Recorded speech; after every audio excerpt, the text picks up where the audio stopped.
The studio was filled with the rich odor of roses. And when the light summer wind stirred amidst the trees of the garden, there came through the open door the heavy scent of the lilac, or the more delicate perfume of the pink flowering thorn. From the corner of the divan of Persian saddlebags on which he was lying, smoking, as was his custom, innumerable cigarettes, Lord Henry Wotton could just catch the gleam of the honey-sweet and honey-colored blossoms of laburnum, whose tremulous branches seemed hardly able to bear the burden of a beauty so flame-like as theirs.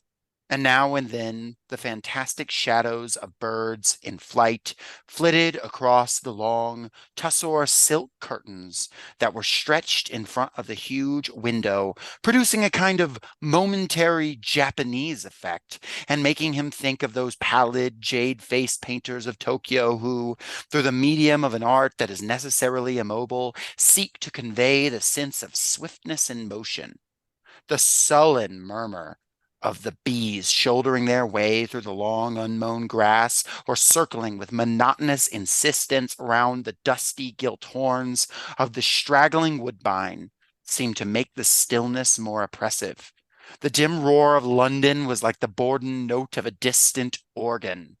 In the center of the room, clamped to an upright easel, stood the full-length portrait of a young man of extraordinary personal beauty, and in front of it, some little distance away, was sitting the artist himself, Basil Hallward, whose sudden disappearance some years ago caused, at the time, some public excitement and gave rise to so many strange conjectures.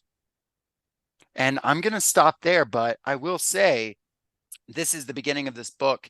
And if you're thinking these characters have way too much time on their hands, if this is how they're spending their day and thinking about the world, you might just start to be getting to the core of how I feel about some of these characters in this novel.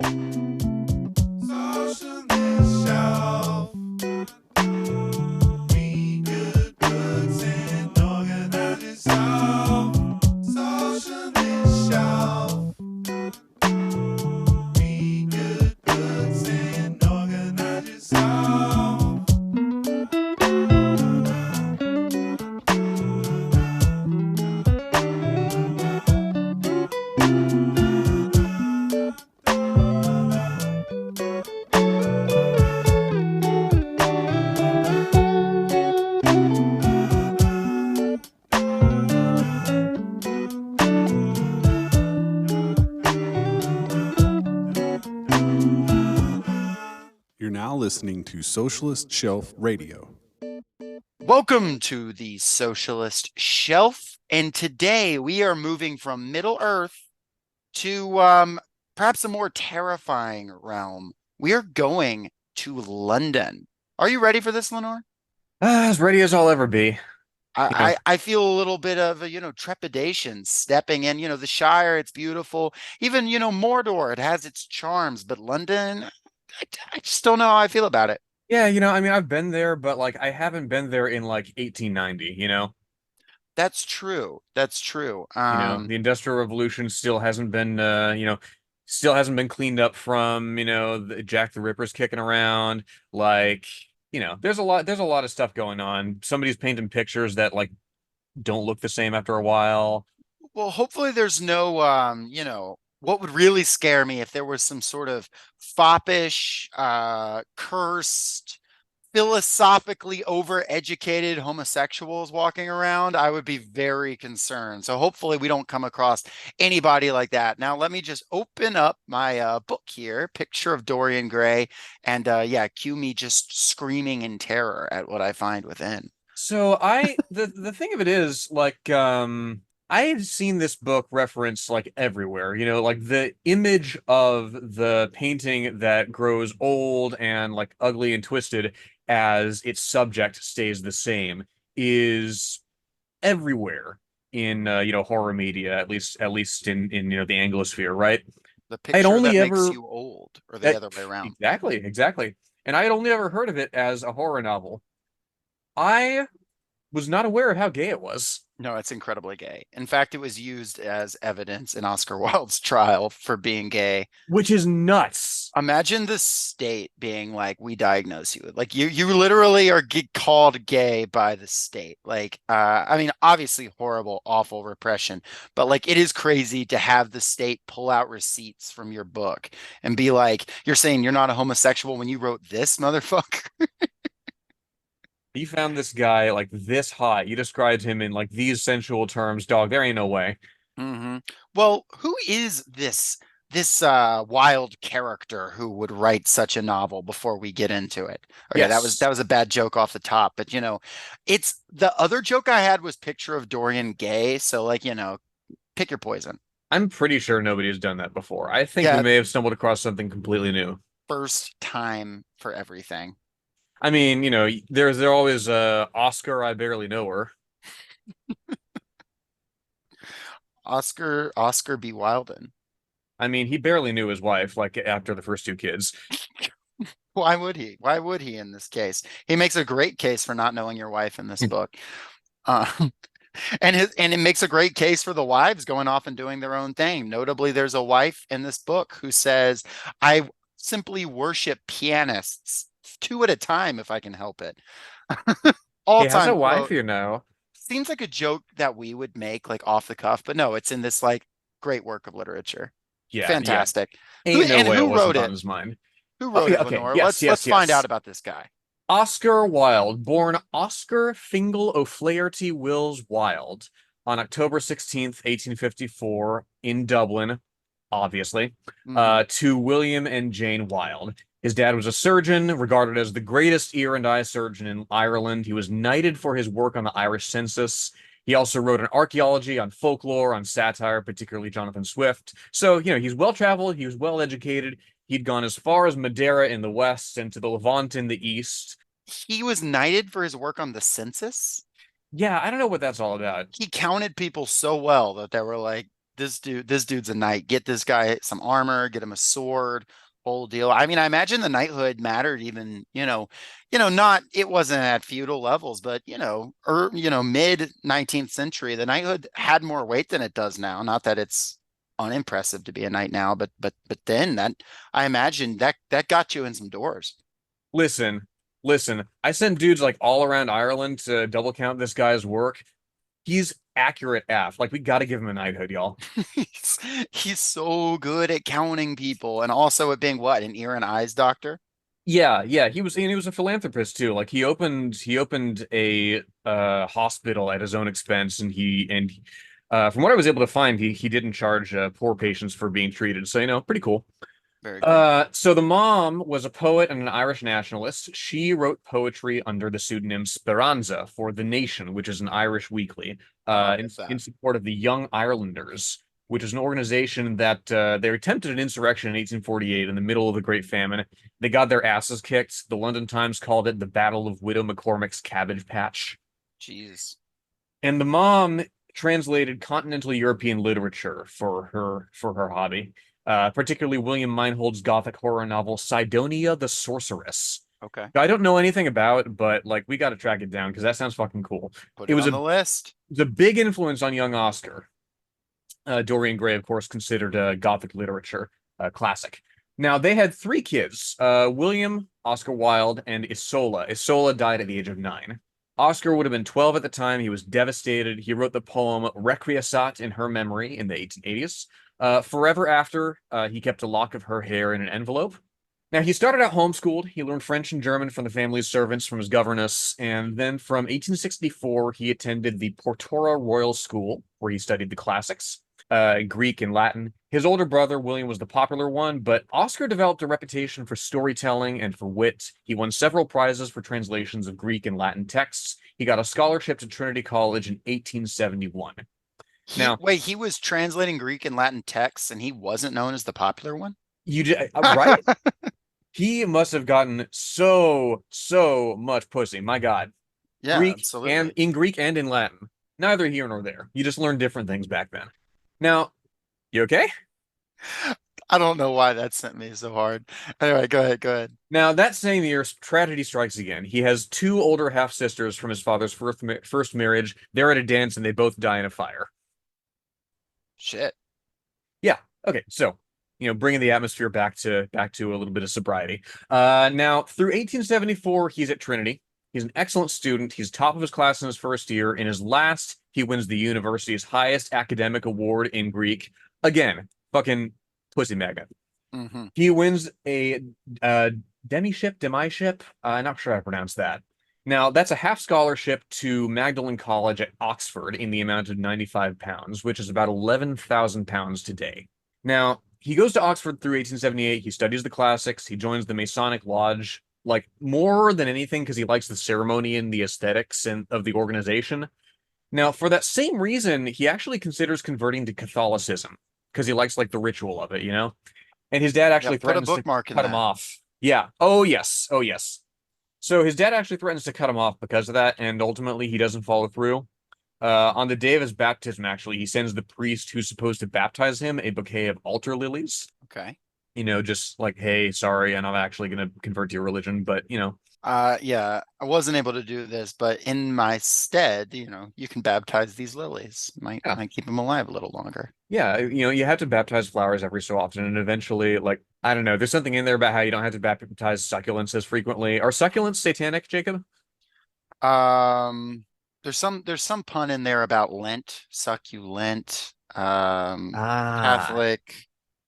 I don't know. My brain right now is completely just focused on we've had two authors in a row who they're just have a lot of connection to getting cut off over Catholicism. So, Oh you yeah, know, yeah. We'll come around to that. Now, it's at Magdalen College, Oxford, that Oscar really starts to gain attention for being an aesthete, right? He's into appearance, he's into conspicuous consumption, right? He decorates and entertains extravagantly and conspicuously with his allowance. He's also an athlete. Richard Ellman, in his 1988 biography of Wilde, recounts an incident where four other students tried to beat him up. And I have the text here. Four undergraduates were deputed to burst into his rooms while the rest watched from the stairs. The result was unexpected. Wilde booted out the first, doubled up the second with a punch, threw the third through the air, and taking hold of the fourth, a man as big as himself, carried him down to his rooms and buried him beneath his own furniture. He then invited the spectators to sample the would-be persecutors' wines and spirits, and they accepted. holy cow. So he's got style. He's got a flair for, Hmm. dealing with people. Now, it's here at college that he really gets into aestheticism, which is summed up most succinctly as a philosophy as art for the sake of art, right? Art should not have a moral aim, shouldn't seek to educate or inform. It should strive for beauty and refinement of whatever form, above all else, because life should seek to imitate art, right? And he later Deeply says, anti-Victorian, really, yes, because yes, it's a rejection of realism. absolutely. And it's like you're living in this time that, especially if you're of a certain class or striving to be of a certain class, which is, of course, where he was at in this case, obviously comes from a wealthy family, not quite at the super elite, especially as a result of being Irish. Everything is about self-improvement, right? You're reading these books and these books make you better. You're going to these plays and you are better for it. You're closer to God or philosophy or some grander ideal. And aestheticism is basically just saying, like, no, actually, I'm rejecting all that. I'm just living. And in fact, Oscar Wilde would reportedly say that living was the greatest art, the greatest expression of art that there could possibly be, of individualism, like a beautiful individualism that does not impede on anyone else, which is why he took very much to the whole eat, drink, and be merry side of life, because he felt that as an expression of art as well, outside this sort of self-help mindset that dominated the elites of the era. Yeah, no, absolutely. Like you turn yourself into a paragon, into a work of art, after which people are free to emulate or not. Right. He later says that if a work is formally complete, right, artists will see its beauty, they'll emulate it, and they'll create something beautiful. Ethicists will take from it whatever moral lesson that they might. That's not the responsibility of the artist to guide them in that direction. Hmm. So he wins the Newdigate Prize in 1878 for the poem Ravenna. which is about his trip to that city. He graduates with top honors that same year. He moves to London to live in the household of a painter friend, and he starts looking for jobs in academia. Now, his father has died by this time in 1877, and his elder half-brother Henry, who had supported the family, also died the following year. So he's living on an inheritance from the sale of his father's properties while he figures himself out. He is a big theater guy. He writes his first play, Vera, or The Nihilists, in 1880, which is loosely based on the life of the Russian socialist activist Vera Zasulich. Performance is canceled in 1881 for political reasons. It finally premieres in America in 1883, and it folds after like a week. And I think this is as good a time as any to tease out a little bit of Wilde's like political leanings. Like he self-identifies in his lifetime as a socialist, but more of a like libertarian, like anarchist kind of stripe. Like his essay, "The Soul of Man Under Socialism," which Jacob, I think you've read more of than I had, Hmm. has more to say about freeing humanity from the necessity of creating value and profit and from authority, good and necessary things, but more to say about that than it does about how one ought to get there. I've got a quote here. He wrote in that essay, quote, "With the abolition of private property, then we shall have true, beautiful, healthy individualism. Nobody will waste his life in accumulating things and the symbols of things. One will live. To live is the rarest thing in the world. Most people exist. That is all." And then he says, "Selfishness is not living as one wishes to live. It is asking other people to live as one wishes to live," in reference to the bourgeoisie. And, I'm not necessarily disagreeing with those statements, but you can see that this being his basis of theory, his basis of his conception of socialism, is a very idealist sort of socialism. And there's a reason that he called himself very much a follower of Kropotkin's theory of anarchist, libertarian socialism, call it what you will.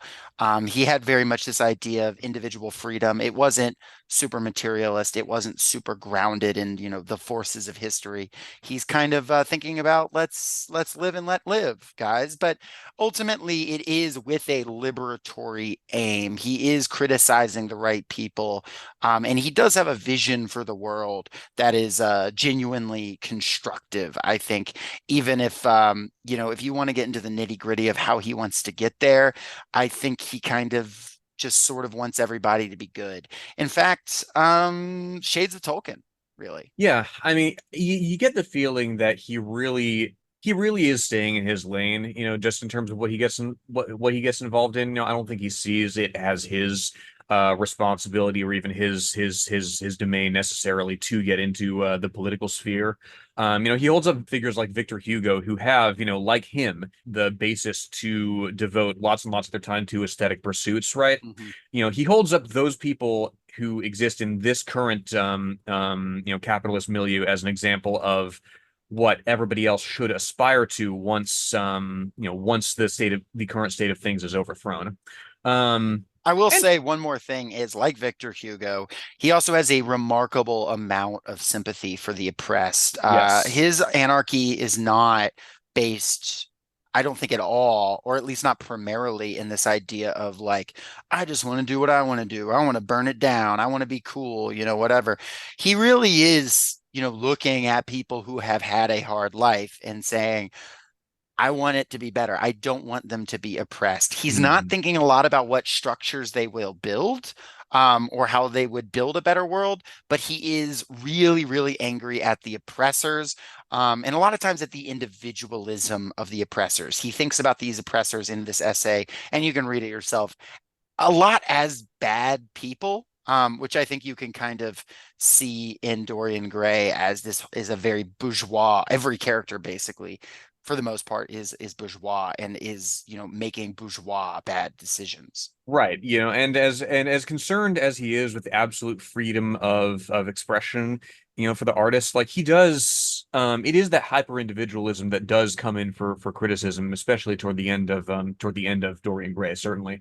Notably, he signs George Bernard Shaw's petition to pardon Albert Parsons and the other three men executed after the Haymarket massacre. Interesting. Yeah, he's definitely sympathizing with the right people.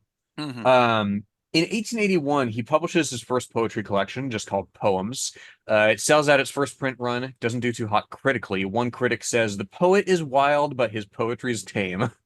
Why that seems like a joke we would have made. In fact, I basically made a wild in joke earlier. So, shout out to that critic. Come on the socialist shelf.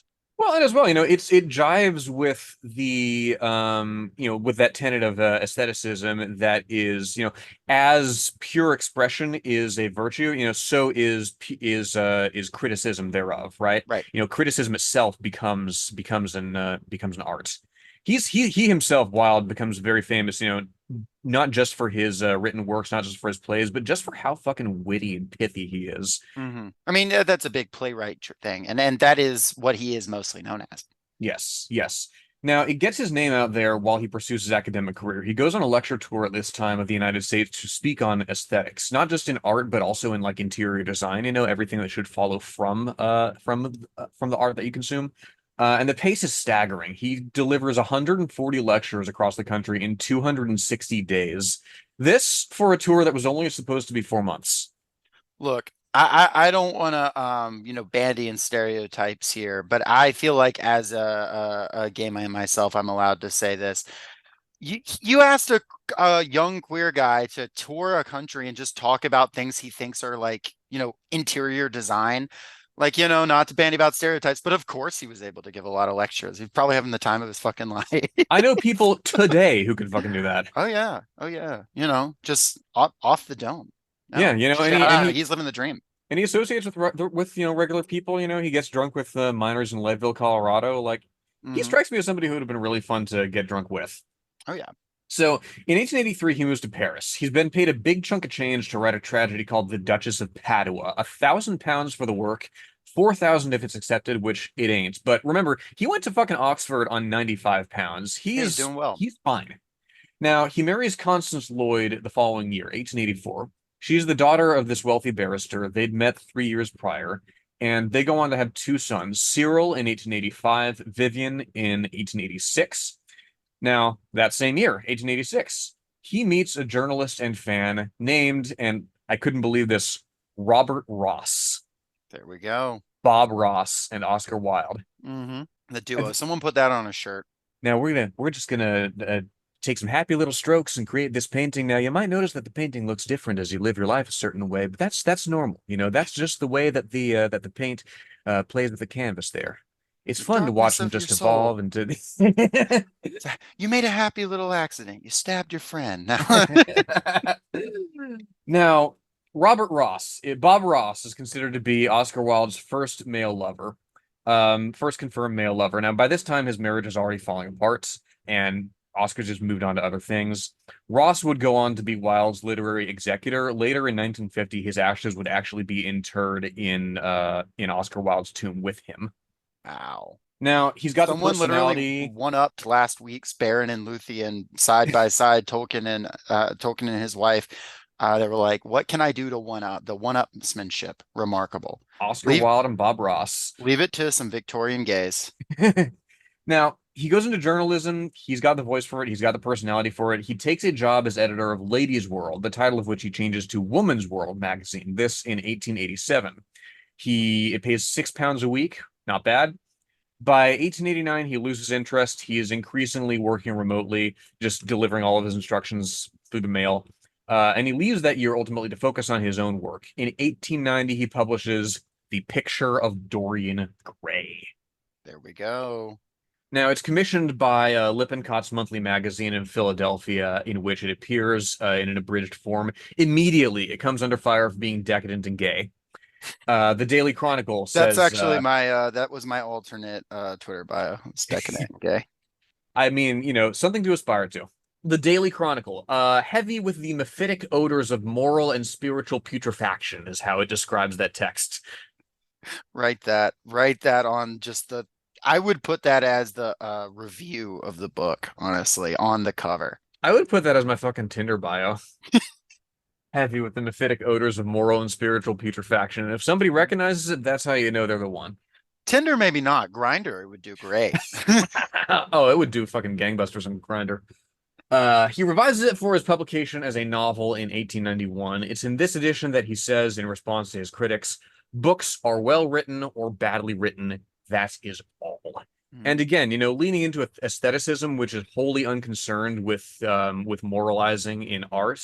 He also deflects the homophobia of the time. Why be concerned with how gay a work of art is? Just take it as art.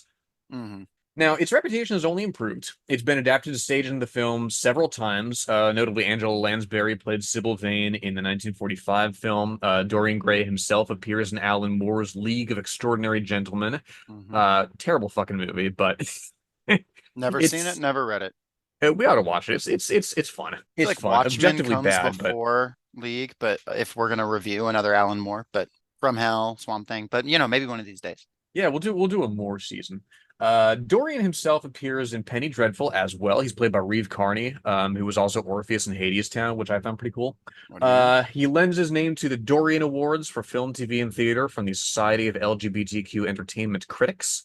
It is after Dorian that Wilde's theatrical career really takes off, which Jacob, you alluded to earlier. That's what he is more famous for.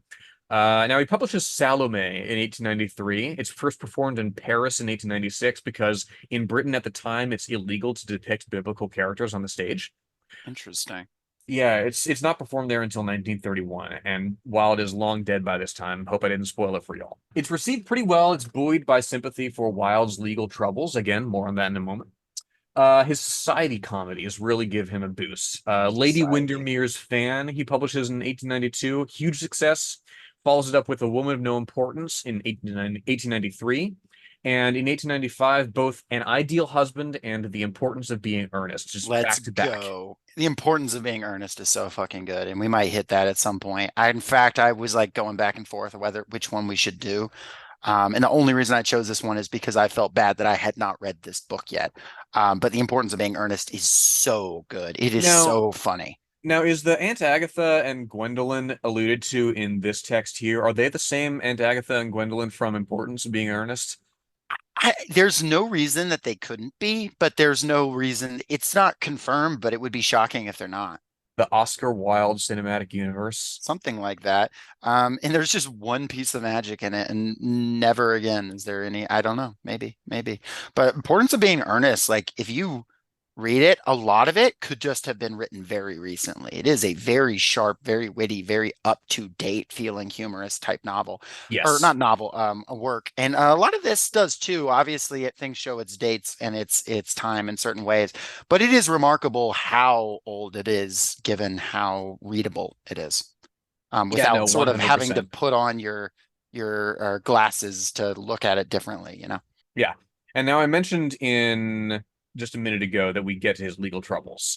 Yeah. In 1891, he meets Lord Alfred Douglas, another fan of his who loved Dorian Gray.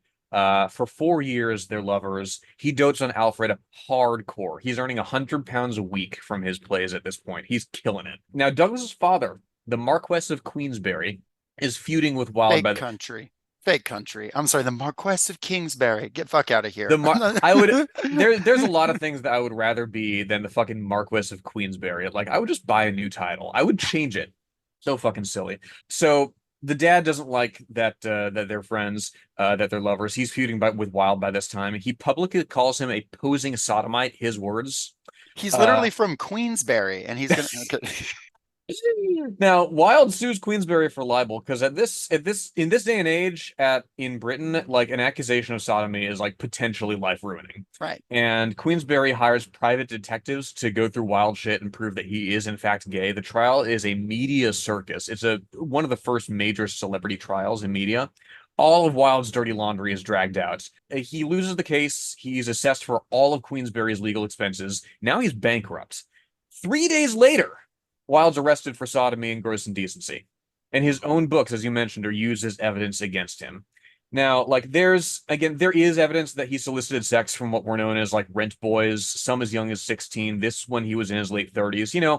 Not cool, but again, it's homosexuality qua homosexuality that they had a problem with. Whether or Mhm. not that was the case that he, solicited sex from young boy from, It's hard to know given the time and obviously how much slander is coming up against him. It's not, for us to, because there will be people online who are like, people say it was bad that Oscar Wilde, whatever, but actually he did this. And I'm like, I don't know what he did. And obviously I condemn if he, anything bad that he did, but right. they were sentencing him for being a homosexual. Like, let's not get it 100%. twisted because there 100%. was accepted sex with people younger than 16 in Victorian society all the time when it was a heterosexual relationship. So Exactly. let's make that point about the case. I don't think either of us have the expertise or the knowledge to trust or to look through court documents and figure out what was what of which partners he had, but we know Yeah. the reasons why he was prosecuted. 100%. Yeah. They were persecuting for him for his sexuality first and foremost. Now he is sentenced to hard labor for 2 years in various prisons. In his first prison, he's only allowed to read the Bible and Pilgrim's Progress. Jesus Christ. We will Right? have to do Pilgrim's Progress at some point, won't we? Oh God. And then we can be like, oh man, reading this is like doing hard labor and fucking no, It's no, no, just no, like it's that. That not. was It's the not. hard labor, actually.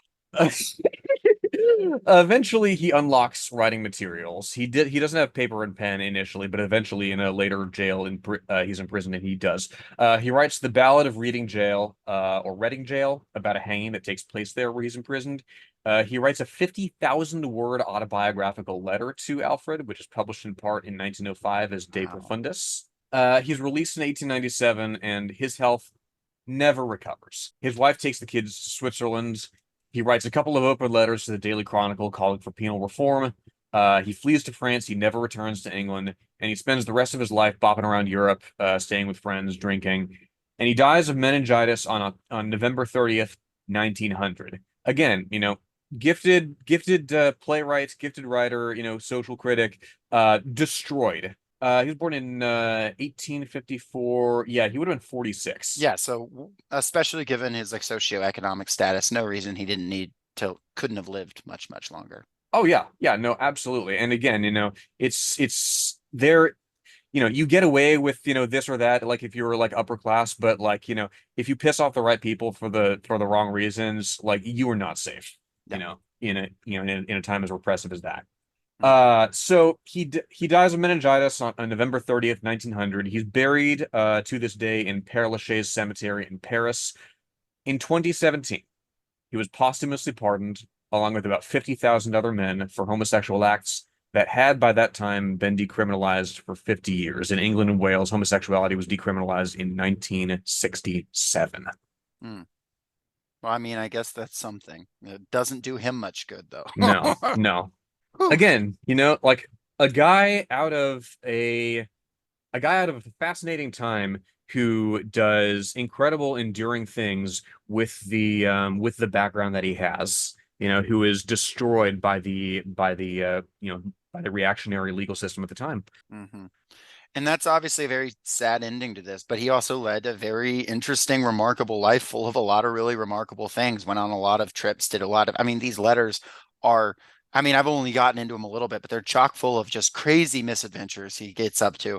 And only a tenth of the things he actually did, he could probably write down safely. Hmm. To be frank, like who knows what he got up to on his interior design tour of the United States with the miners. You know what I mean? Oh man, you Just thought you thought translating Greek and Latin like got you laid? Like, oh my God, putting a fucking couch in just the right place, dude. You're not gonna be R.I.P. you're not Oscar gonna be seen Wilde. for like 3 days. R.I.P. Oscar Wilde. You would have done great on Grinder in 2024. Um, would have done great on Twitter. Would have done great just in general. Hmm. But yeah, I really, He really would have been interesting fucking figure. incredible on Twitter. Oh my God. The Like all posts just all of like his lightning. all of the fucking like epigrams he's famous for, they're all like 140 characters or less. Hmm.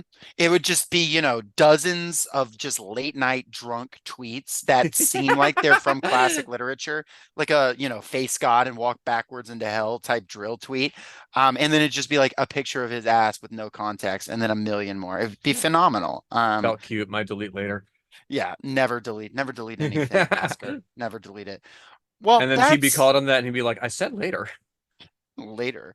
And then he starts talking about time. Yeah, exactly right.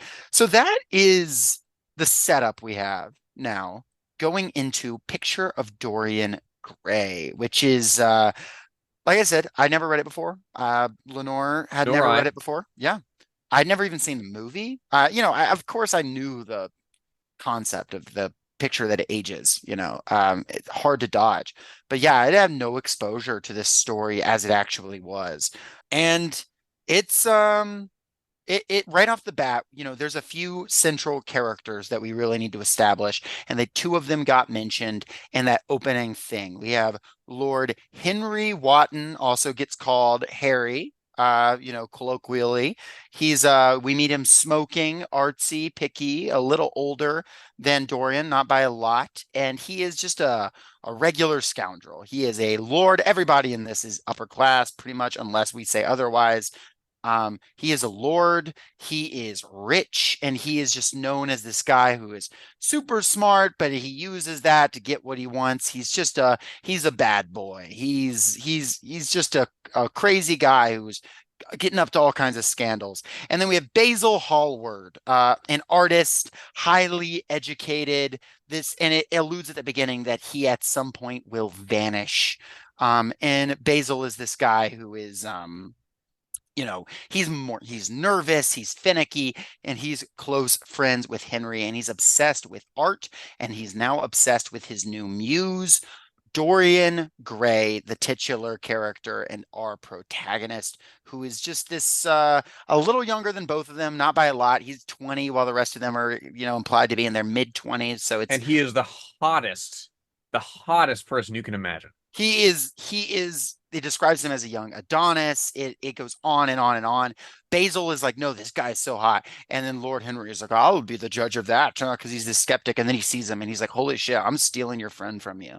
Like, that's literally what happens. It's crazy. Yeah, and worth noting, like this caught my eye right away, right? That Basil, like Henry is introduced telling Basil, like, yeah, this is a fantastic work. Why don't you exhibit it? Why don't you make a name for yourself with this?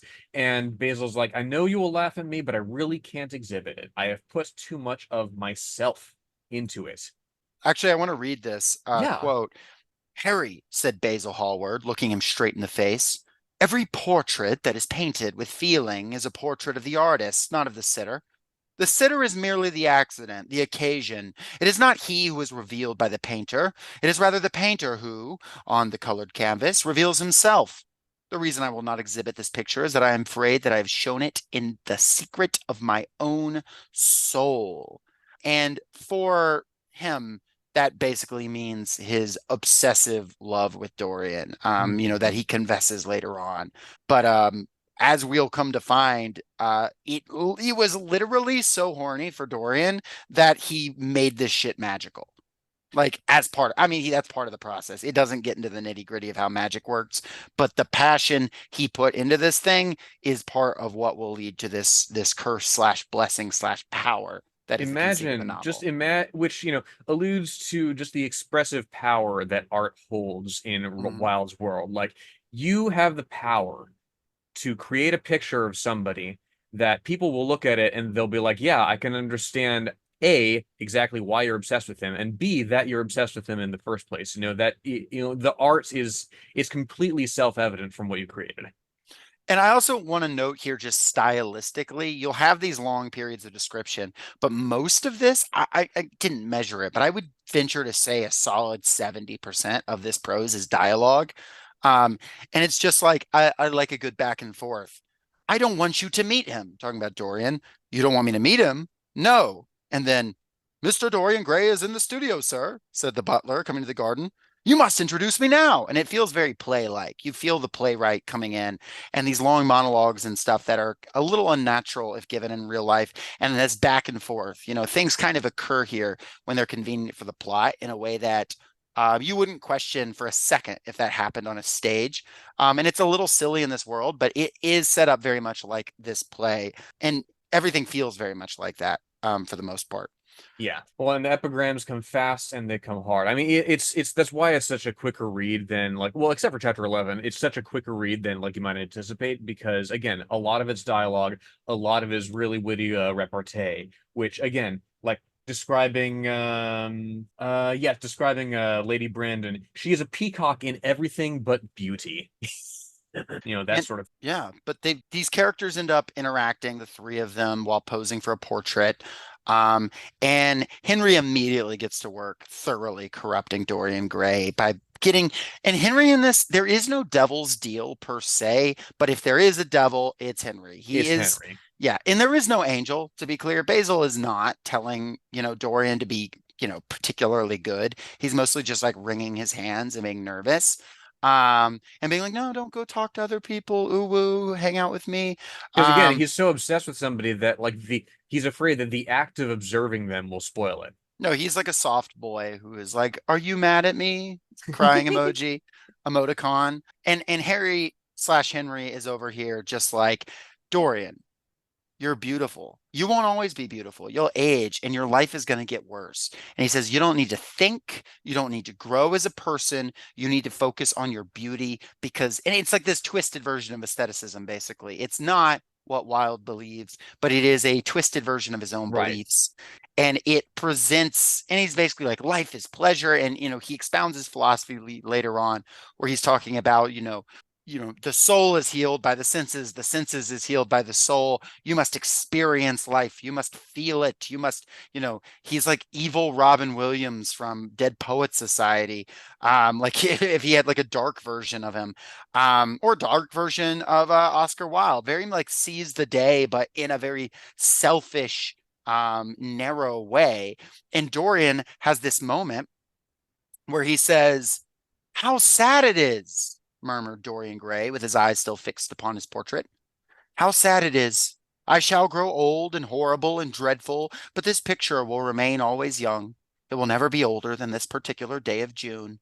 If it were only the other way, if it were I who were to always be young and the picture that was to grow old, for that, I would give everything. Yes, there was nothing in the whole world I would not give. I would give up my soul for that. Hmm. And just to make absolutely clear what he would give up his soul for, right? For eternal beauty, for the ability to to leverage that beauty as he sees fit, right? What Henry's talking about life is all about. I believe that if one man were to live out his life fully and completely, were to give form to every feeling, expression to every thought, reality to every dream, I believe that the world would gain such a fresh impulse of joy that we would forget all the maladies of medievalism and return to the Hellenic ideal, to something finer or richer than the Hellenic ideal, it may be. Every impulse that we strive to strangle broods in the mind and poisons us. The body sins once and has done with its sin, for action is a mode of purification. Nothing then remains then but the recollection of a pleasure or the luxury of a regret. The only way to get rid of a temptation is to yield to it. Frankly, every time he gets on a long tear, I'm like, you have too much time on your hands. Like, and I do think that Oscar Wilde is like aware of that, These characters are living in such insulated conditions where, to be clear, none of these people have jobs. I Yep. mean, you have Basil, who is an artist, but it is implied that he doesn't like have to display his art or he will not have a meal tomorrow. These people have servants, these people have carriages, these people are in upper class society. They have moments where like that guy is much richer than me, but what that means is he can afford to import this crazy thing and you are going to have to, settle for local servants. These people have no real problems economically speaking. There are servants that exist in the background of this world that come in and out, very much shadily in the background, very brief. Um, and they are able to experience these moments of just thinking about, philosophy in this really grand and overwrought sense because they have no material relationship to the world. And Henry is like, well, what do I want to do? Because he's already on top. And since he's already given up on empathy, he's now thinking about, well, how do I overcome, well, how do I be good, and how do I conceive of goodness, and how do I, and it's just frankly like I just keep coming back to like just get a fucking job, like Literally, genuinely. literally. Because again, you talk about how this is a twisted form of aestheticism, basically, because aestheticism, okay, art for art's sake, okay, fine. It still exists in a world where people perceive it and where they take some sort of lesson from it and act according to it. Life still has to imitate art.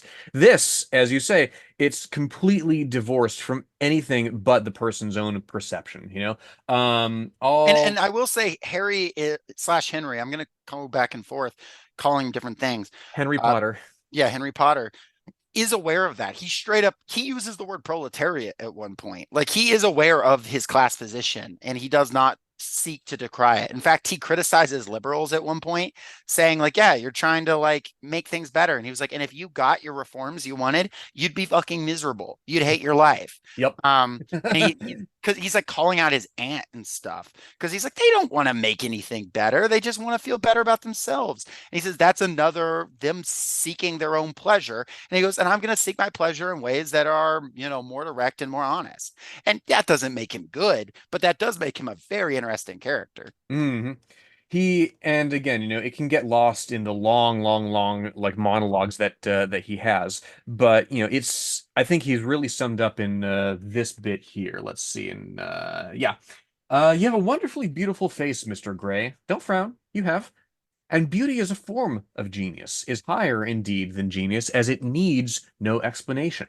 It is of the great facts of the world, like sunlight or springtime, or the reflection in dark waters of that silver shell we call the moon. It cannot be questioned. It has its divine right of sovereignty. It makes princes of those who have it.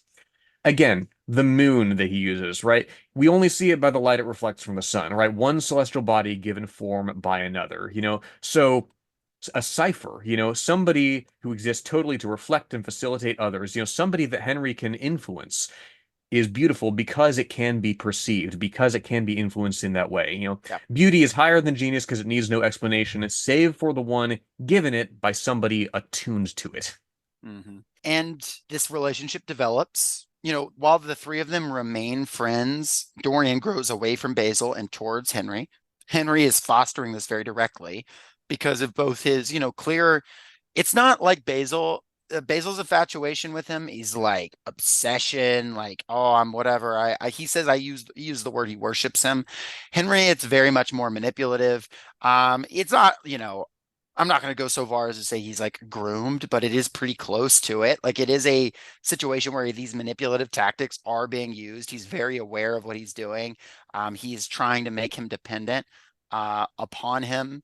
And yeah, it's successful. Dorian is obsessed with Henry. He follows him around. He listens to his ideology. He's inculcating with that. And Henry, in turn, the exact relationship of what he's trying to get out of this isn't clear. He's clearly attracted to Dorian in some capacity. And he's attracted to having this like really cool guy around that everyone likes that raises his own status. And he sees Dorian as a pawn, something that he is interested in. He's interested in the human subject. And so Exactly. when Dorian begins a sort of, I won't even really call it a proper romance, Henry is fascinated to see what weird shit he can get up to between Dorian and Sybil Vane. And Yeah. Lenore, you want to talk about this poor girl? Yeah. God. Like, well, first of all, I think you're absolutely right. I think the grooming reading is it's not all that interesting. Like, okay, sure, maybe you can say it, but like it's much less interesting than the theme of dissolution, right? Than the idea of Henry just watching this person destroy himself. And Dorian does it also removes a sort of agency from Dorian. Like Dorian Yes. is making Yes, these decisions absolutely. actively. Dorian has other influences on him. Dorian is an adult when they meet each other. Like I know that that's the online, that's it gets boiled down to that. And like don't Age get me gap wrong. discourse. Right. And that's just I don't maybe I don't think that's anything. I Yeah, just don't think he's bad. He's a bad influence. And I think we really should leave it at that without, assigning labels to what is happening here, especially agreed. since there is no stated romantic relationship here. There's just this Exactly. weird attraction that's going on. No stated romantic relationship except between Dorian and Sybil Vane, who Ooh. is an actress who is like the hottest person that Dorian's ever seen. And just like the painting of Dorian, he sees an incredible sublime beauty in the way that she interprets. She's a Shakespearean actress specifically. She interprets Juliet. She's been Rosalind. She's been every leading lady in Shakespeare that he can imagine.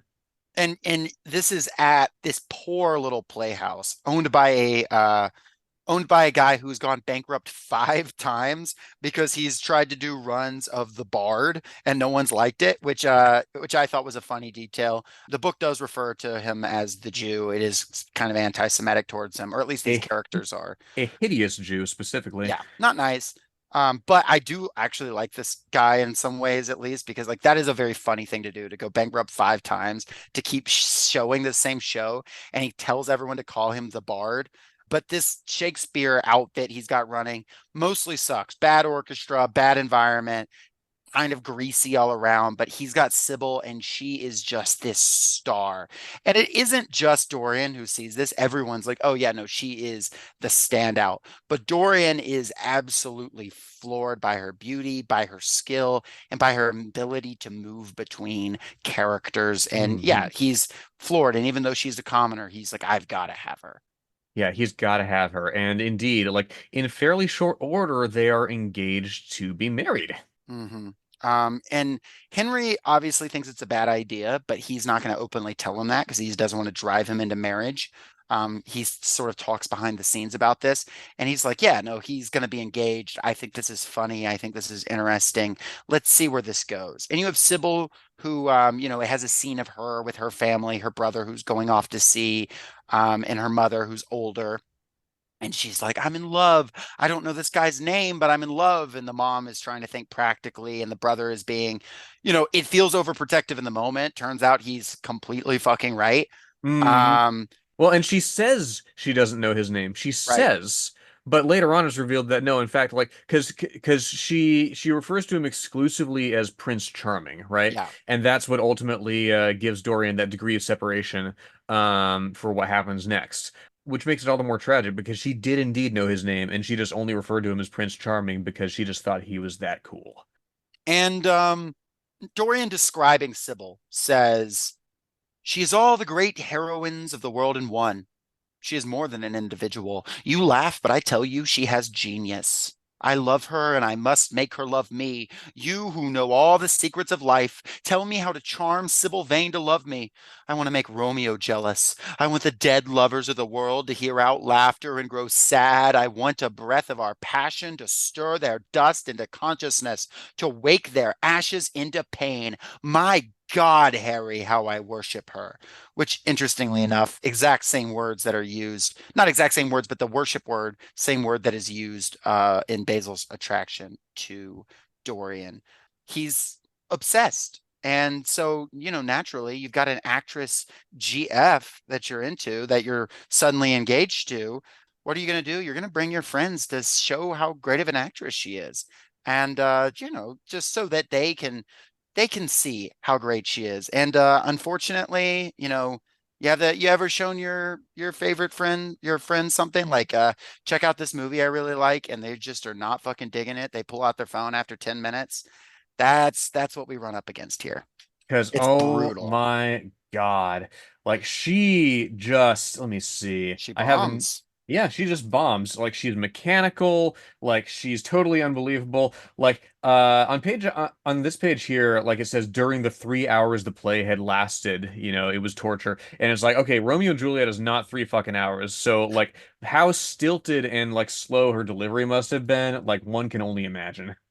I will say it is funny that it does throw in that some of the actors in the play, especially the Mercutio, is adding jokes to the play, like adding lines that aren't in Shakespeare, which is, of course, infuriating to these like upper class sensibilities, but also that is funny. It ties into 3 hour things. Like these people are just like riffing on Shakespeare. Well, and again, like Shakespeare is, he riffed on himself. Like the plays Sure. are riffed on all the time. They've evolved and shifted over the years. Like it's not uncommon. But typically you don't make the play longer through doing that.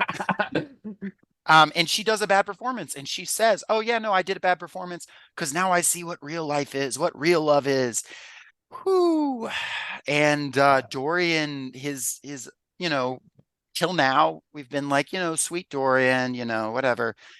God, he becomes just detestable in this moment where he's Oh like, "You're God. nothing to me. I fucking hate you. You embarrassed me. You are not this great actress. I saw you as an artist. You're a failure."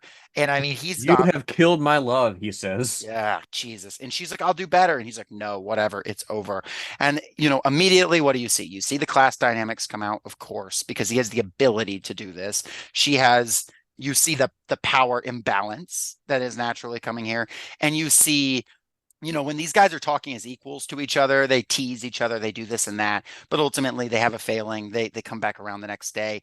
You see when a lower class person fails to perform her job in his eyes, he instantly rejects her. And you realize, oh, right, these people are fucking just bourgeois, horrible. And 99% of the population is suffering and quailing before these people every single Yes. day. Yeah, on this basis, right? Let's see. She looks charming as she came out in the moonlight. That could not be denied. But the staginess of her acting was unbearable and grew worse as she went on. Her gestures became absurdly artificial. She overemphasized everything that she had to say. The beautiful passage, and there's the passage, was declaimed with the painful precision of a schoolgirl who has been taught to recite by some second-rate professor of elocution. When she leaned over the balcony and came to those wonderful lines, she spoke the words as though they conveyed no meaning to her. It was not nervousness. Indeed, so far from being nervous, she was absolutely self-contained. It was simply bad art. She was a complete failure. And on that basis, what he says to her, "You have killed my love. You used to stir my imagination. Now you don't even stir my curiosity. You simply produce no effect. I loved you because you were marvelous, because you had genius and intellect, because you realized the dreams of great poets and gave shape and substance to the shadows of art. You have thrown it all away. You are shallow and stupid. My God, how mad I was to love you. What a fool I have been. You are nothing to me now. I will never see you again. I will never think of you. I will never mention your name. You don't know what you were to me once. Why once? Oh, I can't bear to think of it. I wish I had never laid eyes upon you. You have spoiled the romance of my life. How little you can know of love if you say it mars your art. Without your art, you are nothing. I would have made you famous, splendid, magnificent. The world would have worshipped you, and you would have borne my name. What are you now? A third-rate actress with a pretty face." Yeah, fuck this guy. And notably, he gets home, and after doing all that and having those hateful thoughts and that whatever, despite his eyes being full of hatred, you don't see it. Despite him having a obviously cruel sneer while he does all this, he should, but no. It's a nice, genial, whatever, and he's not trying to put on a performance, right? His face remains beautiful and perfect and pristine, and he's not even, we're led to believe he's not even making a horrible face at her. He looks perfect the whole time, and when he comes home and he looks at the portrait of himself, it says, quote, "In the dim arrested light that struggled through the cream-colored silk blinds, the face appeared to him to be a little changed. The expression looked different. One would have said there was a touch of cruelty in the mouth. It was certainly strange." End quote. And at this point, this was an interaction that wouldn't physically change you much, but the bit of cruelty that has seeped into him since the painting was done has now seeped into the painting, and his face remains pure. He remains looking like a great guy who was the expression of a guiltless man. Well, And and imagine as yeah, well, like, to have that expression reflected in the painting, yes, but to not have it in your own person, right? yeah. So, it's one thing to see somebody, yelling at you, to see somebody that you loved, just completely abandoning you, just casting you aside like that. Now imagine like that same face that you're used to, not altering an expression or beauty at all and doing that for you. Hmm. Yeah, there's definitely, I've not seen any film adaptations of this. I don't know if they lean into that or not, but that would be a really interesting, that would be a difficult performance to do, but It that's an would. interesting picture to have in my head, at least. Of course, Lord Henry is delighted by this stage of affairs. Oh Um, God. He um, wakes up at Dorian wakes up at 1:15 the next day, first of all. mhm. And drinks some chocolate, notably. It says, He but drinks some chocolate. He wakes up at 1:15. He's like, "Oh, here's a bill for some fucking like Dollar Shave Club set that I haven't forwarded to my Guardians. It's Chase Silver." Like, yeah, it's just whatever. I'll take care of that later. and I have so many problems in my life because I yelled at someone. Oh Lord. I was gonna say kill yourself, but we'll get there. Oh Uh, boy. yeah. No, and so he's thinking, I'm gonna go back and I'm gonna make it up because he's not fully corrupted, his soul's not fully corrupted. He sees in the picture the evidence that he has done something wrong. And Henry gives him some news. First of all, Sybil Vane has killed herself over this. And, horrible, awful. And second of all, Henry's like, now listen, you don't need to be sad about this. The main concern is you don't get implicated on anything. It's not a big deal. Just think about it this way. This is a beautiful romance that you got to be part of. So few romances end with such dramatic timing. I He have a says, quote here that yeah, read it, read it. in the present case, what is it that has really happened? Someone has killed herself for love of you. I wish that I had ever had such an experience. It would have made me in love with love for the rest of my life. The people who have adored me, there have not been very many, but there have been some, have always insisted on living on long after I had ceased to care for them, or they to care for me. They have become stout and tedious, and when I meet them, they go in at once for reminiscences. That awful memory of woman. What a fearful thing it is. And what an utter intellectual stagnation it reveals. One should absorb the color of life, but one should never remember its details. Details are always vulgar. Again, married man. Mm-hmm. Married man, and also goes on to talk about how she's a character as a play. You loved her as Juliet, you loved her as Ophelia, and now you love her as this part. What a beautiful, tragic hero. And you obviously see how their class views these people as pawns, and you view this ideology that they have of this hyper selfishness, this taking this idea of loving life and loving beauty, Oscar Wilde's own ideology notably, and then taking it to a dark and twisted conclusion. I won't say it's natural conclusion because it's not its natural conclusion. Mm-hmm. It's its conclusion if you come from an oppressor class. Yes. And And that again, is where they take it. and again, worth noting, what you said earlier was completely correct about Dorian having agency in this first and foremost, right? He goes in the space of a single paragraph from confessing her murder to reproaching her suicide. Here on page 131, at least in my edition here. So I've murdered Sybil Vane, said Dorian Gray, half to himself. Murdered her as surely as if I had cut her little throat with a knife. Yet the roses are not less lovely for all that. The birds sing just as happily in my garden. And tonight I am to dine with you, and then go on to the opera and sup somewhere, I suppose, afterwards. How extraordinarily dramatic life is. Skip to the end of the paragraph. And now she is dead. My God, Harry, what shall I do? You don't know the danger I am in, and there is nothing to keep me straight. She would have done that for me. She had no right to kill herself. It was selfish of her. Fucking Jesus. And then he never, checks up on the family, never, No. not nothing, just stays away from it. And again, like what Harry says about they come from an oppressor class, but let's see. Here we are. Yes.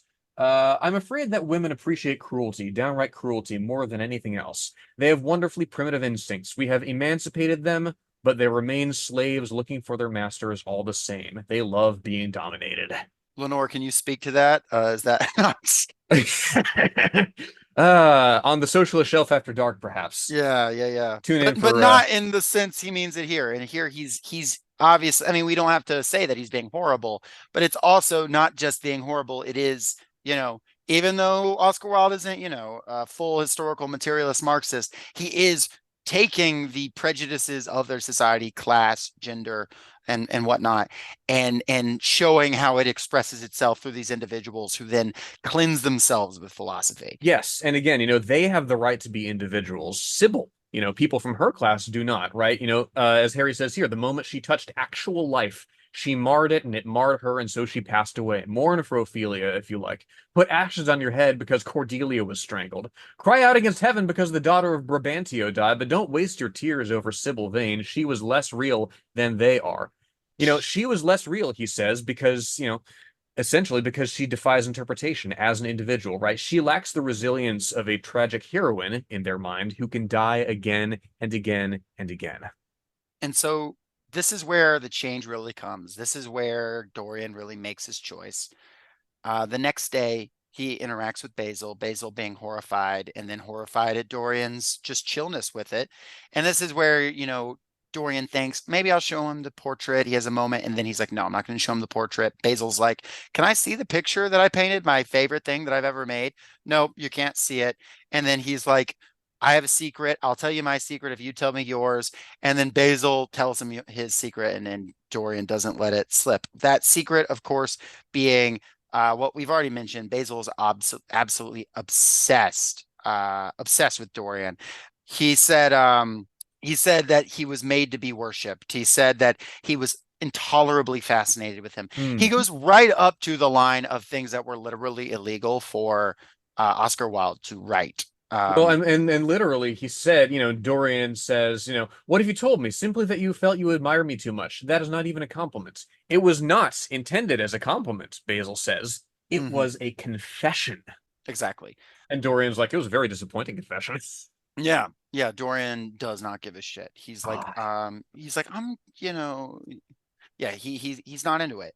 And it is at that point that Basil, he leaves hurt, and Dorian then hides away the painting in the upstairs attic, and the room that he used to the room that was his playroom as a child and then became his study room. This room that, notably stages of life, youth and then and middle age, and not middle age, but the teen years. And now here it is arresting the growth, arresting age. He hides away this painting to age and grow more decrepit and strange. And he's terrified, and he is scared that anyone will see it for, manifold reasons, because he himself doesn't understand it. And this is where it really kicks off into his new life, partially defined by this novel he is then given by Henry, the strangest book that he has ever read. And that book, They called her Lenore, rebel. yes, that's what it is. That book is, Sorry. can you imagine? Yeah, no, that book is actually, it is confirmed what it is by Oscar Wilde in his trial, because they were asked. It's a book called, and I'll butcher the French, A Rebois, which means against nature or against the grain. And we'll get into chapter 11. Imagine a whole book of chapter 11. Oh, God.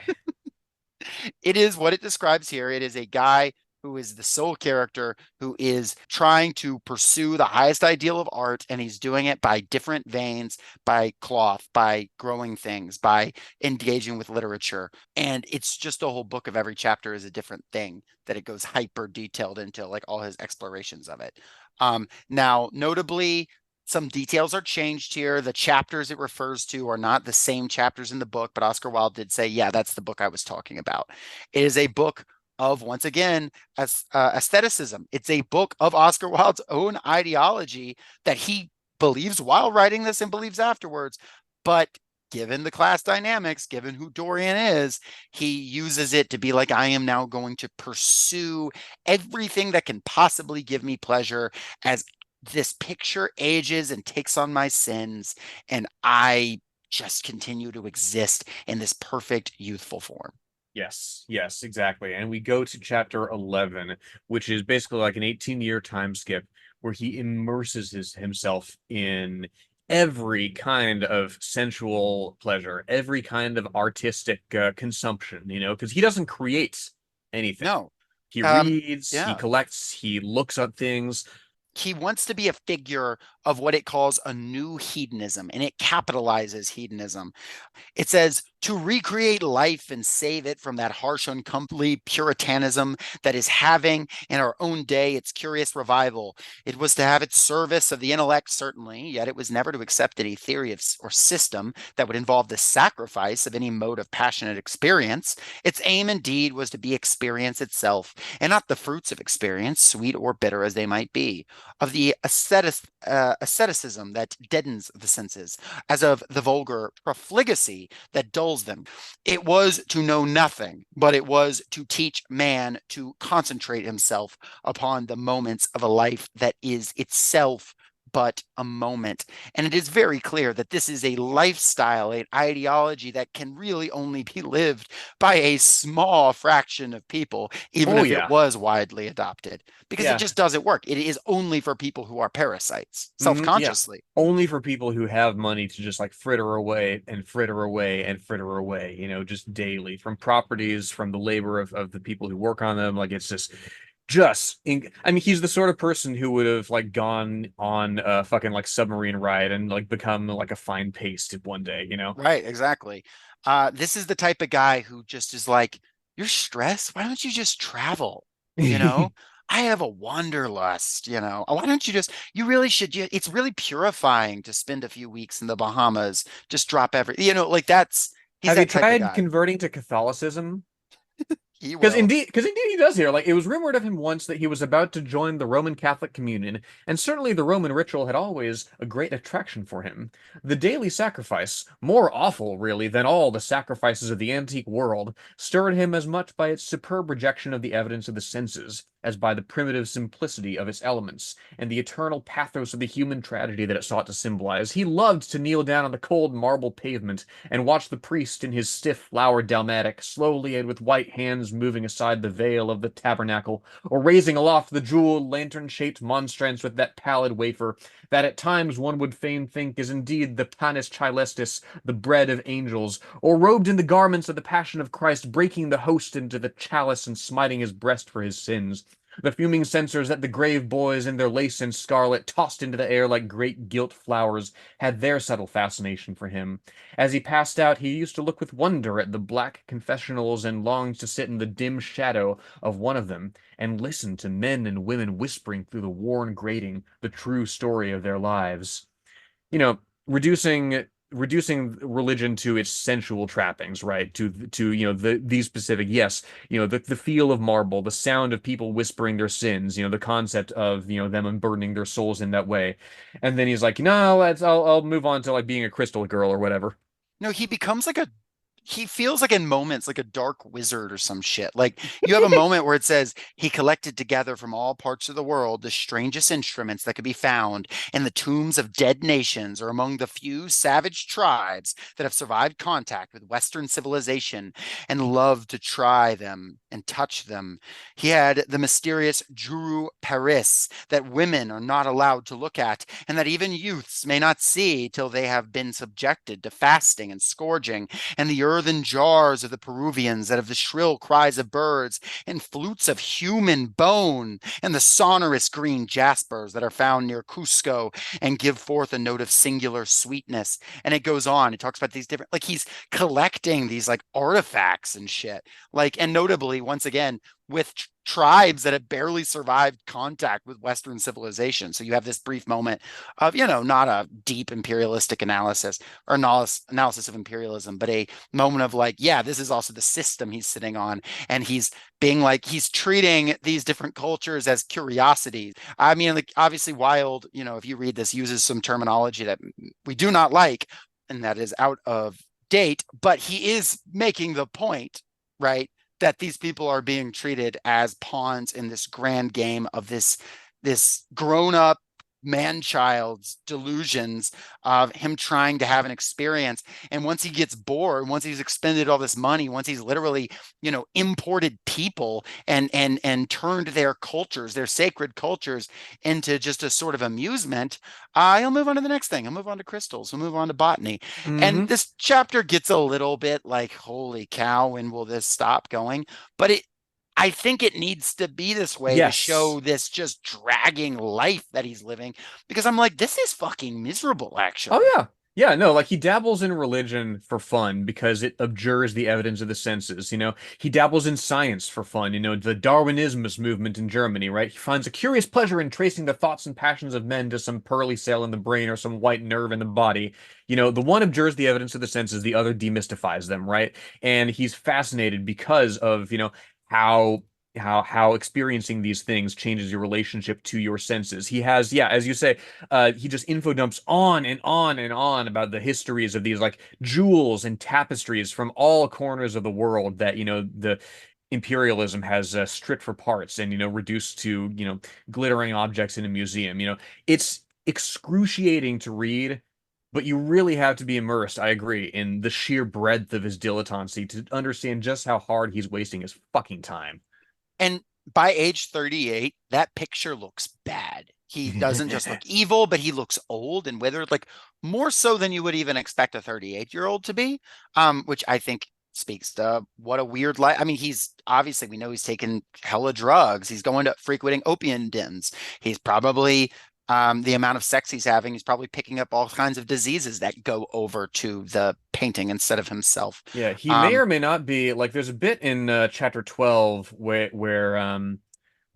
Basil mentions the most terrible confession he's ever read from Lady Gloucester. Again, like the way that he, doesn't allude to the content of it makes me wonder if okay, has Dorian like gone and raped this person, right? Right, we don't know. But we know by the time we get to age 38 and he's sitting with Basil, who he's not friends with, but he's not seeing him all the time. He's making the point, Basil is making the point that you know, Dorian is a bad influence despite being popular. He says, Basil says, "Why is your friendship so fatal to young men? There was that wretched boy in the guards who committed suicide. You were his great friend. There was Sir Henry Ashton, who had to leave England with a tarnished name. You and he were inseparable. What about Adrian Singleton and his dreadful end? Lord Kent's only son in his career. I met his father yesterday in St. James Street. He seemed broken with shame and sorrow. What about the young Duke of Perth? What sort of life has he got now? What gentleman would you associate with him?" And then Dorian just says, "Stop, Basil. You're talking about things of which you know nothing." And he has contempt, he says, "This has nothing to do with me." Literally, everyone he's crossing paths with, he's making their lives worse. He's bringing scandal and darkness into their lives. And notably, this stuff glances off of him, obviously for the magical reasons. And then, of course, because of his class status in the sort of more broad sense. But, in the literal sense, we find out one of these guys later becomes a horrible drug addict. He could take these drugs, have fun with his opium, and go back and have no withdrawal symptoms because the painting is Not well, experiencing. not necessarily no withdrawal symptoms, because like there's a bit in chapter 16 where it mentions like the hideous hunger for opium gnawing at him, which That's true. He has, I guess what I meant was like physical withdrawal symptoms, right? He's yeah, not going to yeah, go into exactly. shock and die without like Narcan or something Yes, like yes, that. you're absolutely right. He is able to shrug off. Now, he can't shrug off that. You actually make a great point. He can't shrug off his addiction in the sense of like, he does something over and over and over again and he wants more of it and it doesn't fill the hole in him because that's just how that works. But the physical repercussions he is able to avoid. Right, exactly. He's just the sort of person who has an addictive personality, right? Who immerses himself in something and then just like, stays immersed in it for, weeks, months, just however long he feels, the inclination to indulge in it. He's just that kind of guy. And at this point, he shows Basil the painting. He's like, "You know what? If you're going to criticize me and you're going to say this, that, and the other, look at my soul. Check it out." And yeah, the painter screams with horror. It says, "Good heavens, it was Dorian Gray's own face that he was looking at. The horror, whatever it was, had not yet entirely spoiled that marvelous beauty. There was still some gold in the thinning hair and some scarlet in the sensual mouth. The sodden eyes had kept something of the loveliness of their blue. The noble curves had not yet completely passed away from chiseled nostrils and from plastic throat. Yet it was Dorian himself. But who had done it? He seemed to recognize his own brushwork, and the frame was his own design. The idea was monstrous, yet he felt afraid. It was some foul parody, some infamous, ignoble satire. And it goes on, but it's just this really terrifying thing that makes him sweat and feel clammy. And at this point, going into a fit of rage, yeah, he murders Basil. He kills him. Just straight up ices him. He stabs him in the neck And on the picture appears blood on the hands in the picture. And from an aestheticist perspective, what a horror it must be to see something that you regarded as your greatest and most beautiful work, beyond the not nec not even necessarily like beyond the control of your hand, but something that like was once beautiful and now is not, that has just completely fallen into some sort of like demonic form that you Mhm. never could have anticipated. Like, yeah, you did your job rendering this person, but in a sense, you did your job too well, and it's just completely slipped, any conception of beauty. And then we have a whole bit where Dorian has to cover it up. I don't have a ton to say about it, except he brings his old scientist friend Alan Campbell, who airs a clearly like implied like homosexual relationship potentially that happened in the past, a Yeah, falling yeah. out. Dorian like blackmails him with, again, like the contents of the letter that he writes out are never specified, but again, from Oscar Wilde's perspective, what accusation could ruin your life if you're a gentleman? Yes, and it is pretty much scholarship afterwards has all been like, yeah, no, he threatened him with exposing a relationship that they had had or that he had caught him having.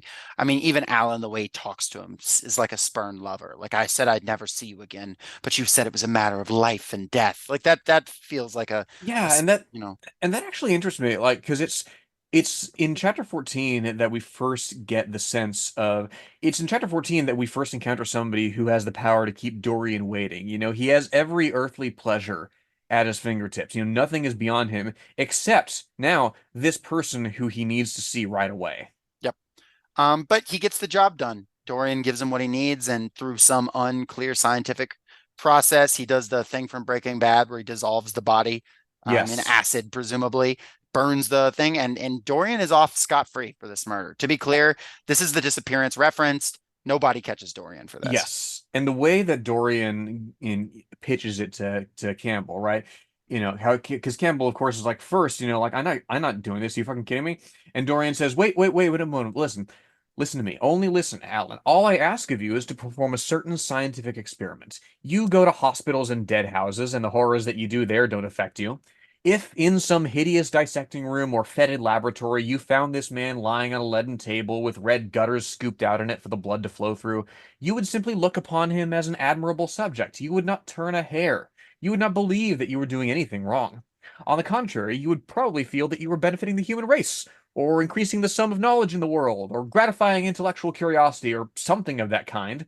What I want you to do is merely what you've often done before. Indeed, to destroy a body must be far less horrible than what you're accustomed to work at. And remember, it is the only piece of evidence against me. If it's discovered, I'm lost, and it is sure to be discovered unless you help me. Again, like the act completely stripped of context, reduced to the mere acquisition of knowledge, And Dorian like throws out the fact of hiding the crime as an afterthought, right? The the act stripped of context and put to some personal motive like acquisition of knowledge. That's how he sees the world.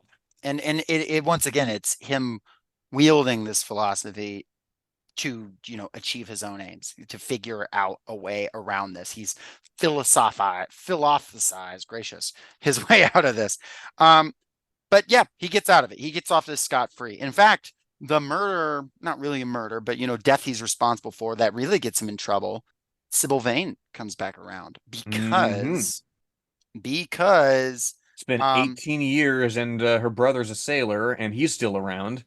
James And Vane, yeah, and he happens to be in this opium den, and someone refers to Dorian by Prince Charming, and I'm who is the person supposed to be that recognizes the name? It's just someone who used to work it's there. it's a person, I believe it's a prostitute who is there, and who, I don't know if she like fell into disrepute and ruin because of Dorian's past association with her. In fact, that's probably exactly what happened.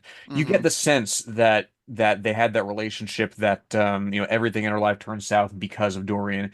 But it's And unclear to me why she calls him Prince Charming. There's two explanations I have for that. One, either she was somewhere around in the theater, she was one of the bawdy women, or a darker explanation, Dorian asked to be called Prince Charming by other women, and that is really fucked up if that's the case.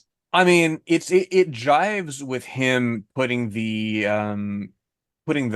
portrait in the room that he's closed off where he used to be abused by his grandfather, right? Mm-hmm. You know, because like he has a horror of age. He has a horror of being becoming his grandfather, this dark figure from his past life that the endless march of time might eventually turn him into.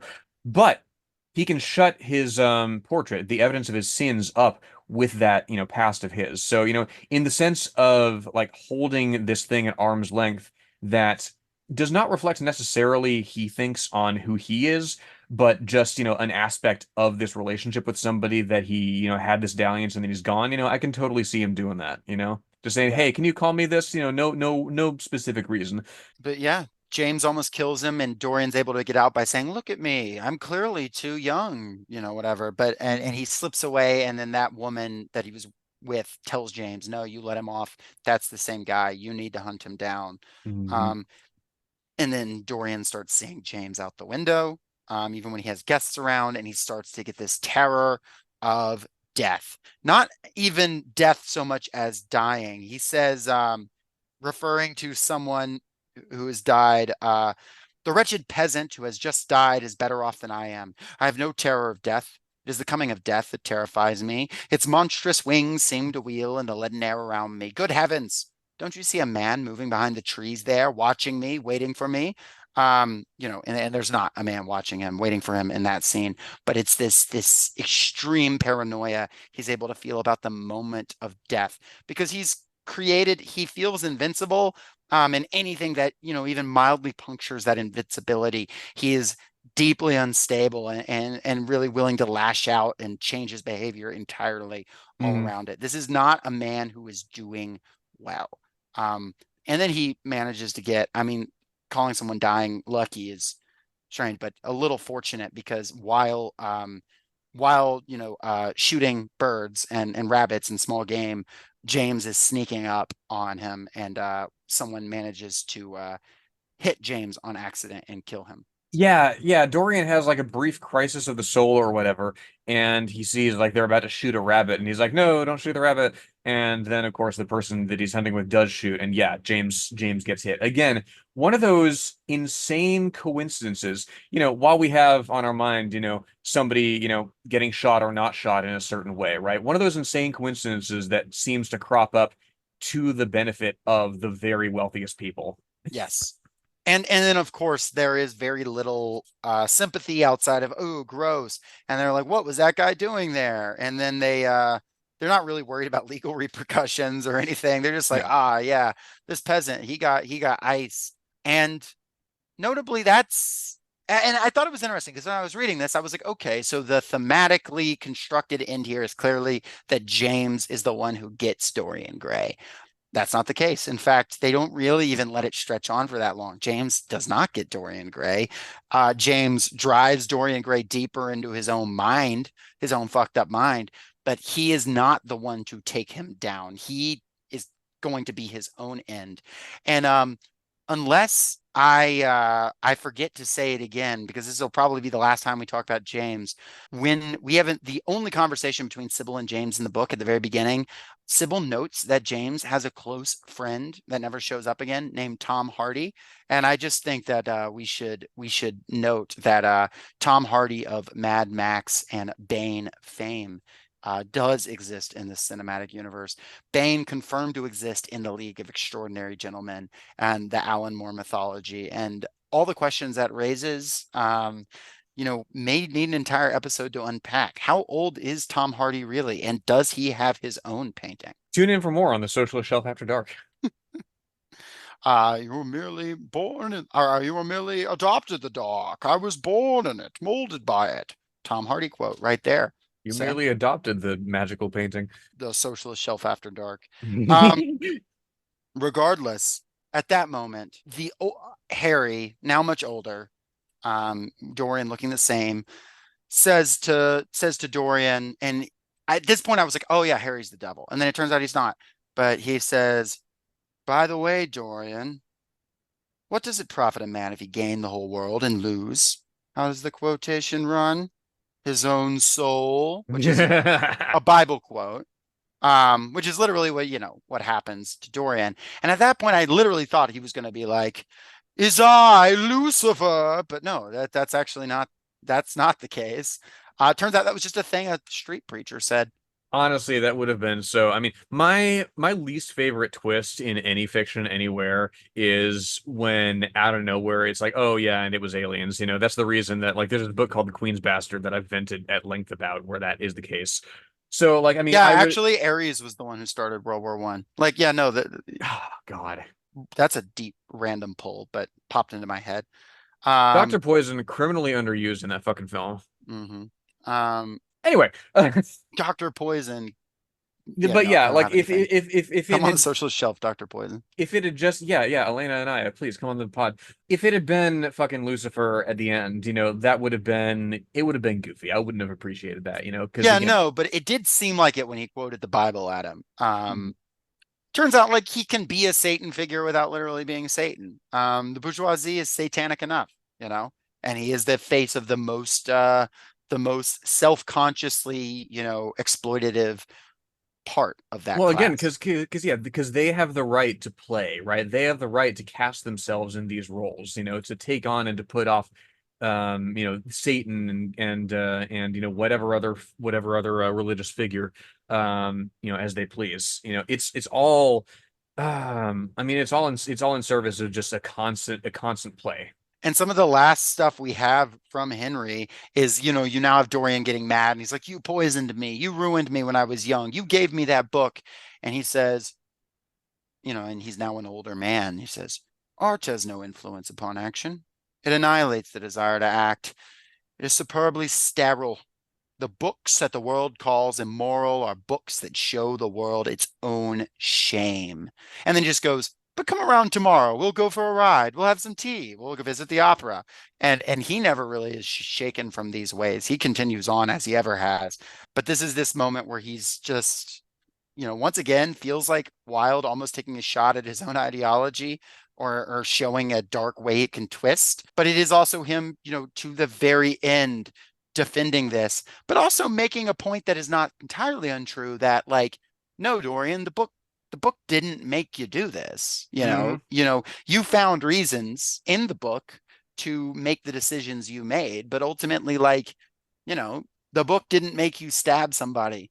The book didn't make you, get people addicted to drugs, which you knew you were going to be immune to. The book didn't make you ruin these different people's reputations. That wasn't why. Yeah. And at the end of the day, it is not a book.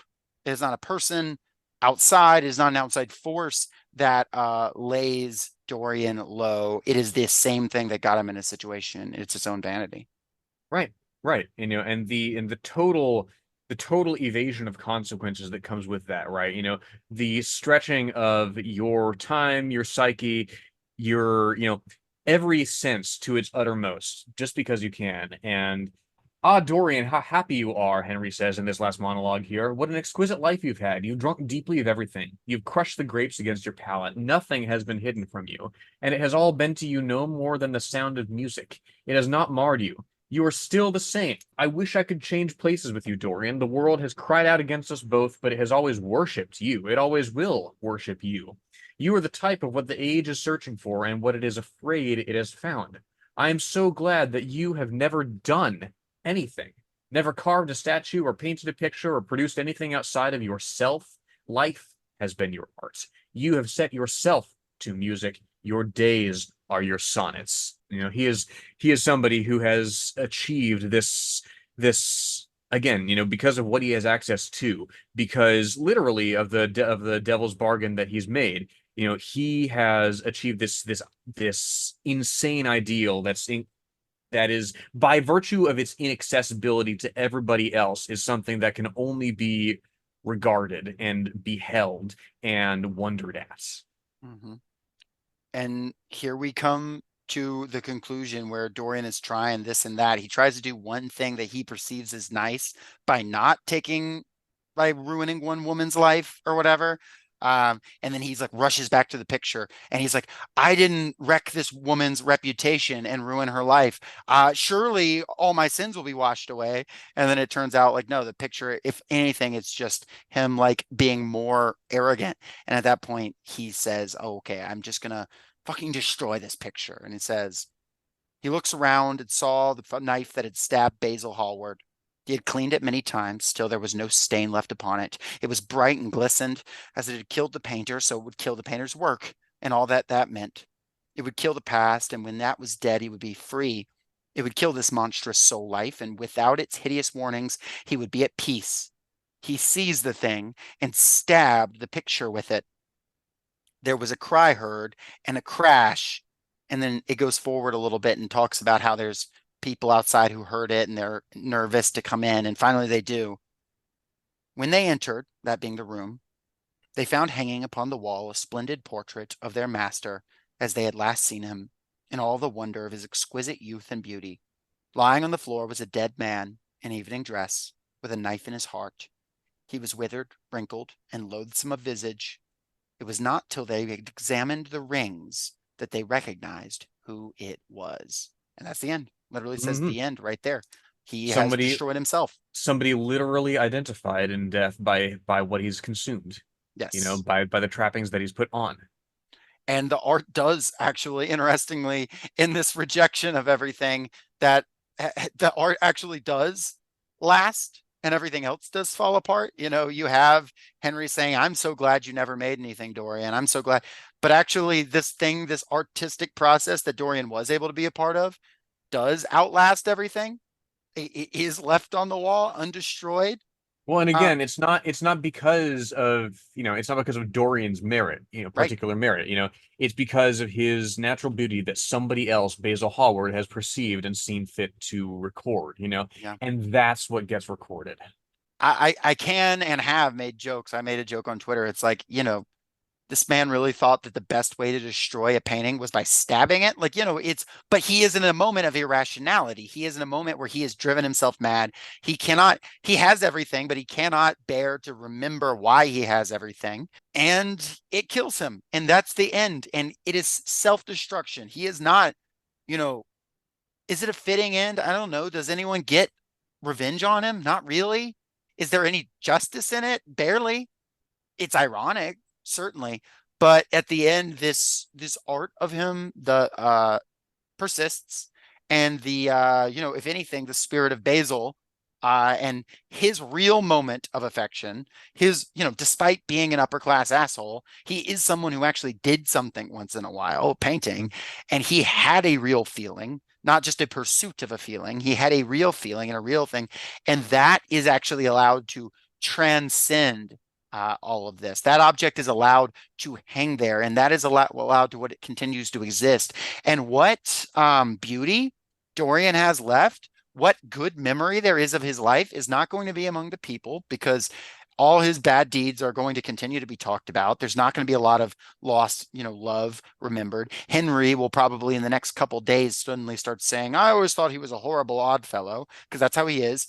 The only beautiful thing left of him is this painting that he tried to destroy, and in the moment of this curse being broken, was able to actually reflect Basil's original vision. And there's a lot to unpack there, and there's a lot to think about, but I think that's really cool. And I think that's also a moment of Oscar kind of reclaiming aestheticism. It's reclaiming his, like, no, this art can exist and this art will endure, and it doesn't have to mean anything, but it actually is better than all this bullshit you threw. And I do think that is really cool, especially since he's like kind of dogged on his own ideology for the last 300 pages. Yeah, yeah, no, like I mean, way back halfway through the book, like Dorian says straight up, the love. He shuddered, and for a moment he regretted that he had not told Basil the true reason why he had wished to hide the picture away. Basil would have helped him to resist Lord Henry's influence and the still more poisonous influences that came from his own temperament. The love that he bore him, for it was really love, had nothing in it that was not noble and intellectual. It was not that mere physical admiration of beauty that is born of the senses and that dies when the senses tire. It was such love as Michelangelo had known, and Montaigne, and Winckelmann, and Shakespeare himself. Yes, Basil could have saved him, but it was too late now. I mean, these are philosophers, these are artists, these are historians who were all homosexual or bisexual in some way. Who loved people in ways that were not accepted at the time by the larger society, and yet that still found expression. and still, and whose beauty still endures to this day. In Oscar Wilde, it's hard to know, the inner workings of his mind. Did he see himself as Dorian for engaging in homosexuality? Did he feel like he was committing a horrible sin, or did he, in his own mind, come to peace with it and decide society was bad? I don't know. It's hard to say for someone who couldn't so openly write. But what I do know is his work, this work, importance of being earnest, so many other things, do stay on the wall. And they, despite, what is left behind, which is his, the legacy that was in his lifetime tarnished, and his body, which was physically broken. And I would venture to say, given this and some of the other things he's written, he maybe even in moments felt that he was bringing it upon himself. He felt that, like, through these engagements, he was making these mistakes. He certainly was giving himself device. I don't think he thought he literally was Dorian, but I think he had moments where he identified with Dorian.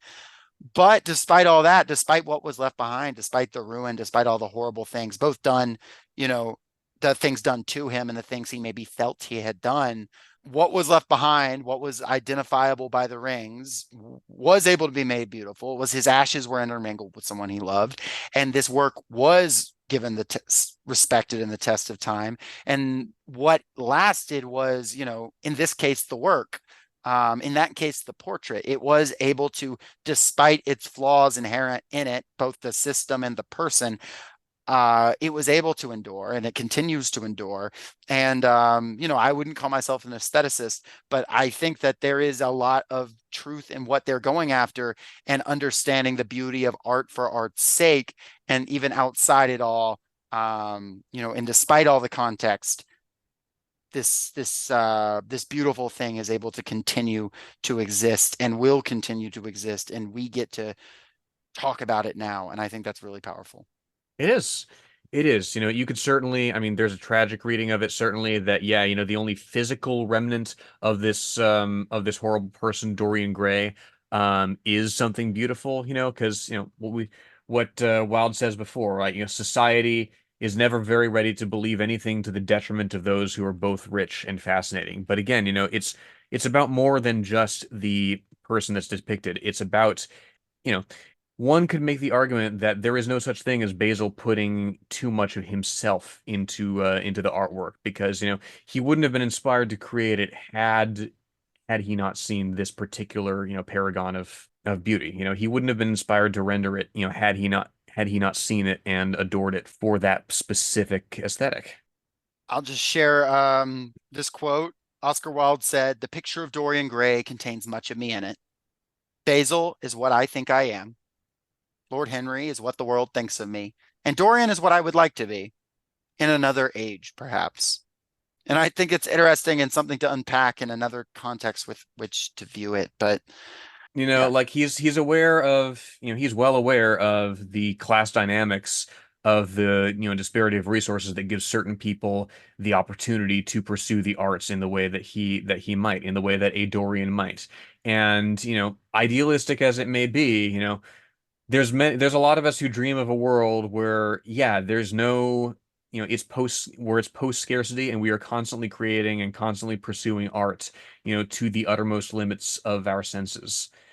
in another age, he could pursue just being, an an artsy, an artsy, drug-addled hoe, and he wouldn't have to exploit anyone to do that.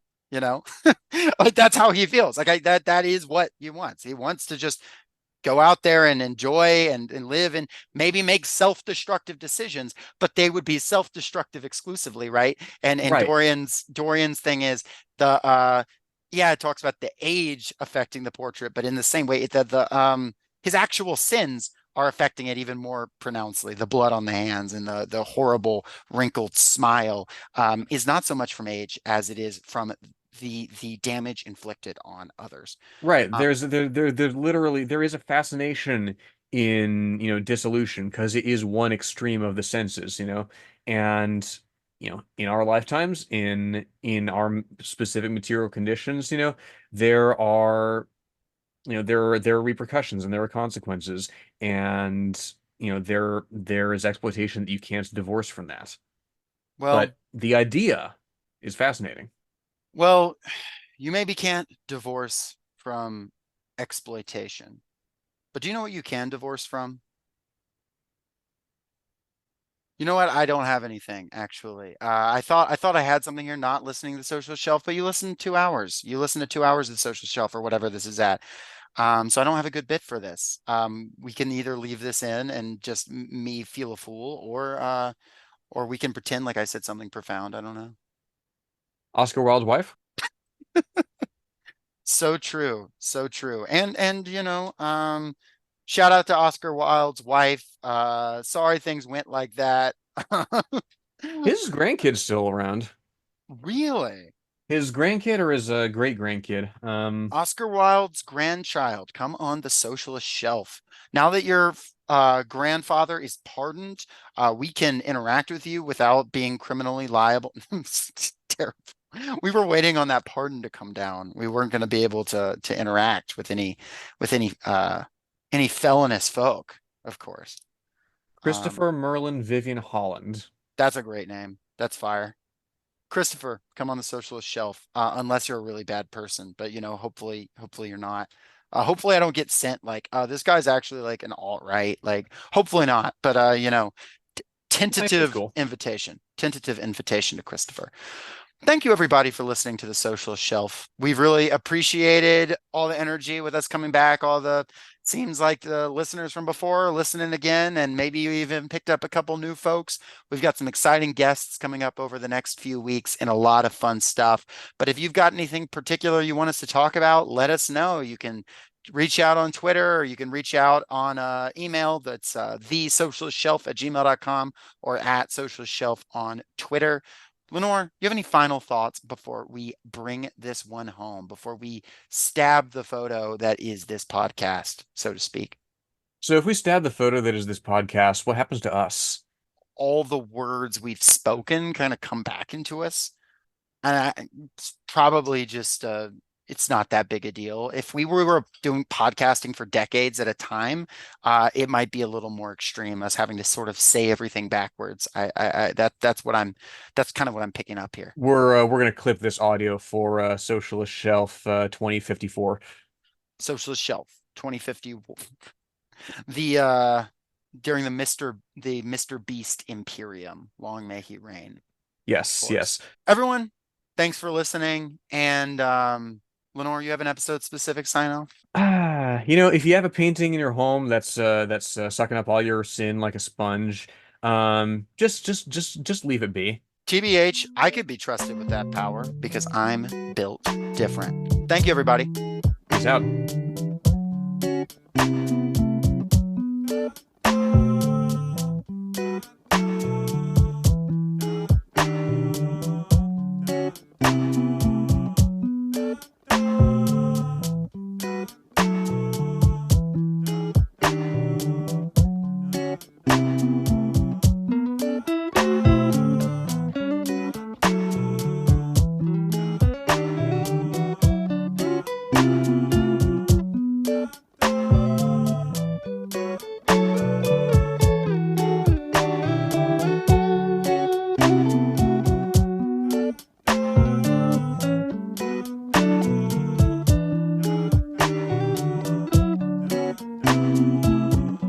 Thank you for listening to Socialist Shelf Radio.